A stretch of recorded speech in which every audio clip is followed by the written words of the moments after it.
Allons, peuple de Dieu, tu cherches la face du Seigneur, tu vas à la montagne, tu passes la nuit à l'église, tu abandonnes le confort de ton lit. Puis le Seigneur vient te dire, non seulement je ferai ce que tu m'as demandé, mais j'irai au-delà. Là, le Seigneur est bon. Tu sens en toi quelque chose de positif, quelque chose de glorieux, quelque chose de bon. Mais l'instant d'après, c'est le voisin, c'est le diable qui vient te souffler exactement le contraire de ce que tu as entendu. C'est exactement ce qui s'est passé avec Jairus. Marc 5, verset 36-37. Alors qu'il est en chemin avec le maître vers chez lui, les gens viennent lui dire, Jairus, ta fille vient de mourir, arrête d'importuner le maître.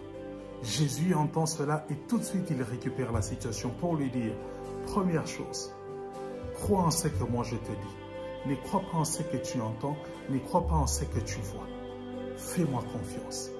Et Jésus ajoute une deuxième chose. Il ne le dit pas, mais il fait le ménage autour de lui. Toute la foule qui le suivait, Jésus s'en débarrasse. Il ne garde que 3 apôtres.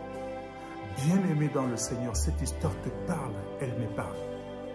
Est-ce qu'il y a des gens autour de toi qui te tirent vers le bas? Éloigne-toi d'eux. Est-ce qu'il y a de la musique qui te tire vers le bas? Éloigne-toi de cette musique. Est-ce qu'il y a des films qui te tirent vers le bas? Éloigne-toi de tout cela. Est-ce qu'il y a même des livres qui te tirent, des publications qui te tirent aussi vers le bas?